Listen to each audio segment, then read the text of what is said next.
Hello everyone, welcome to the channel నేర్చుకో.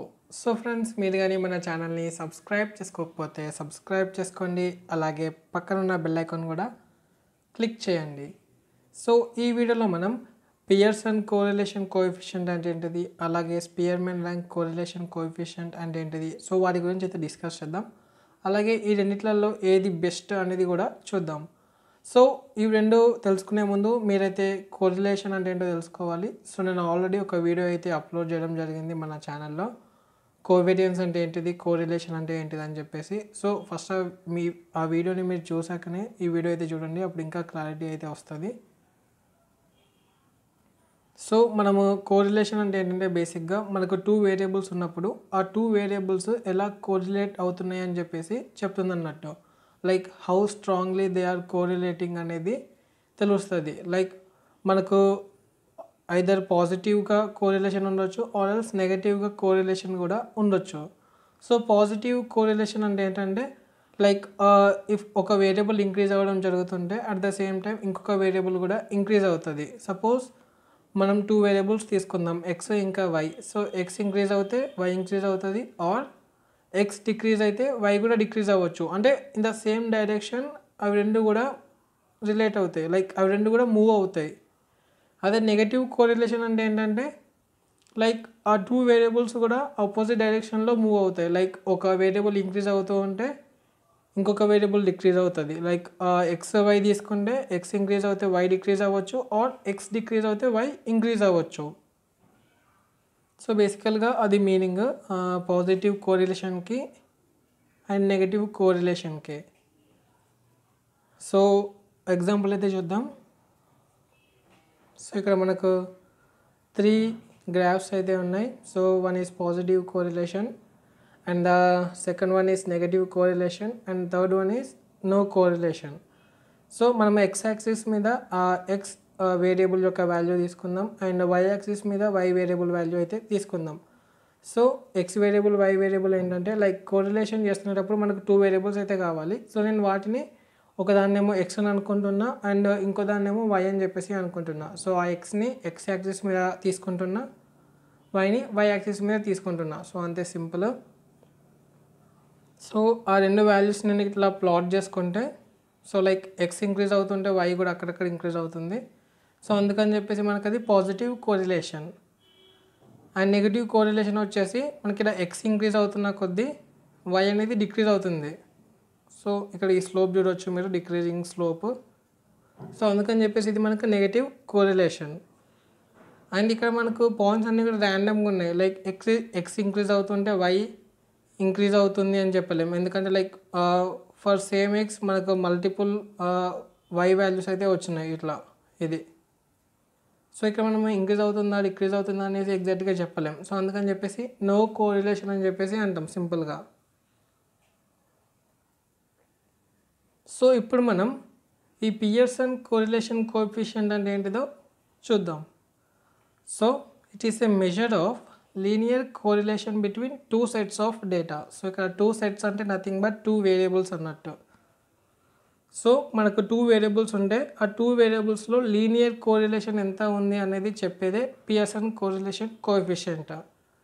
So ఇక్కడ కోఎఫిషియంట్ని మనము రో అని చెప్పేసి అంటాం. సో ఇక్కడ మీకు ఇది పిలా కనిపిస్తుంది కదా, దీన్ని మనం రో అని చెప్పేసి అంటాం, rho of X comma Y. So ఇక్కడ ఎక్స్ వై అనేది 2 వేరియబుల్స్ మనకి. సో దీని యొక్క ఫార్ములా ఆల్రెడీ మనం ప్రీవియస్ వీడియోలోనే డిస్కస్ చేసుకున్నాం, కోవేరియన్స్ వర్సెస్ కోరిలేషన్ అనే వీడియోలో.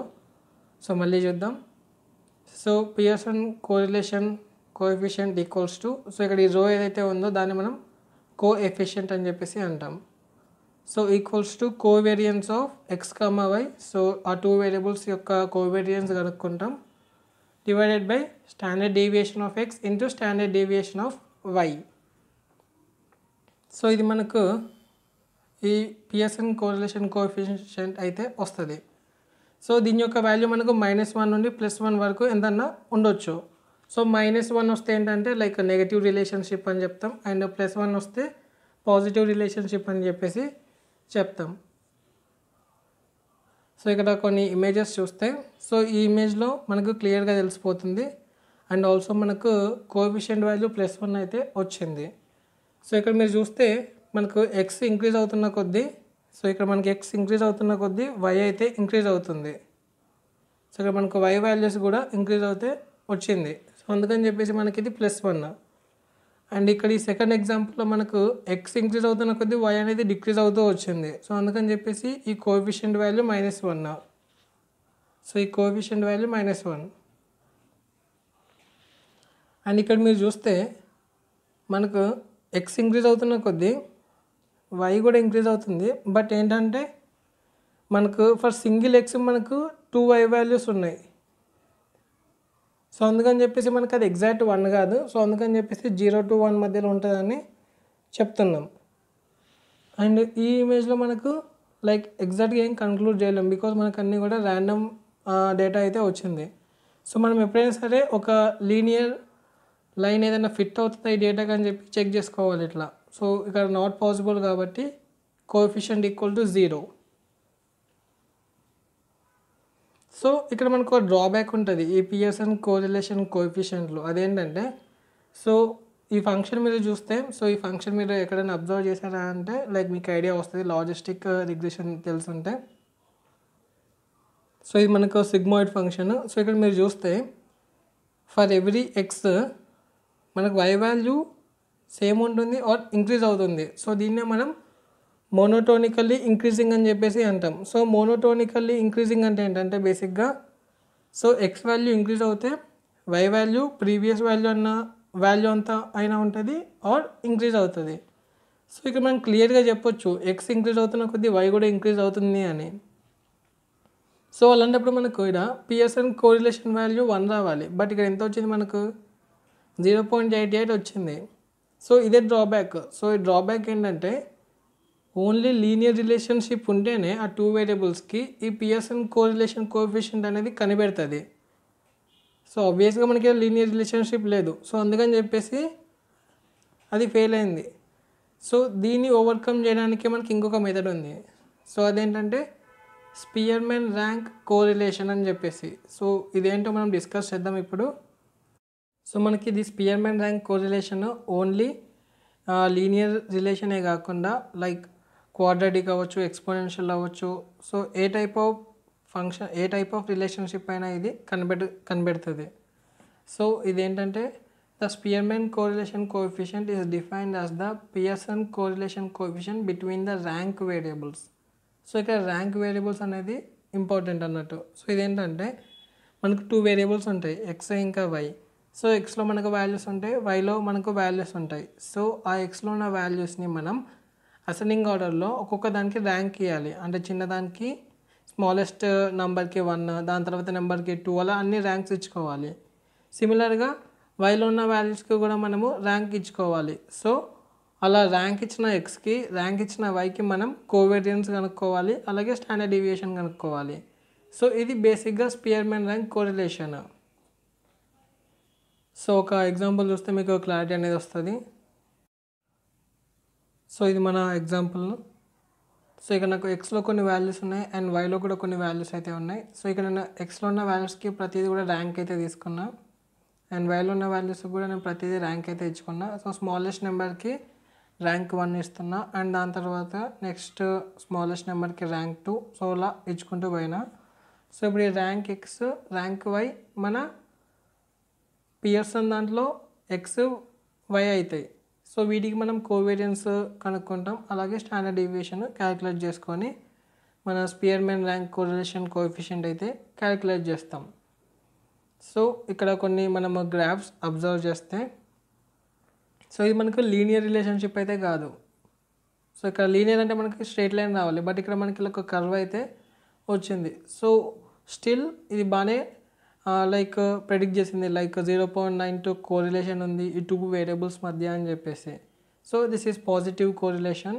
అంటే ఎక్స్ ఇంక్రీజ్ అవుతూ ఉంటే వై మోనోటోనికల్గా ఇంక్రీజ్ అవుతుంది. అండ్ మోనోటోనికల్గా అంటే లైక్ ఎక్స్ ఇంక్రీజ్ అయితే వై అయితే ప్రీవియస్ వాల్యూ ఉన్నట్టు ఉంటుంది, ఆర్ ఎల్స్ వై కూడా ఇంక్రీజ్ అవుతుంది. లైక్ మనకు స్ట్రిక్ట్లీ ఇంక్రీజింగ్, మోనోటోనికల్లీ ఇంక్రీజింగ్ అని చెప్పేసి చదువుకునే ఉంటాం ఇంటర్లో. అండ్ ఈ గ్రాఫ్ చూస్తే మనకు ఇది మోనోటోనికల్లీ డిక్రీజింగ్. సో అందుకని చెప్పేసి మనకి -1కి దగ్గరగా ఉంది.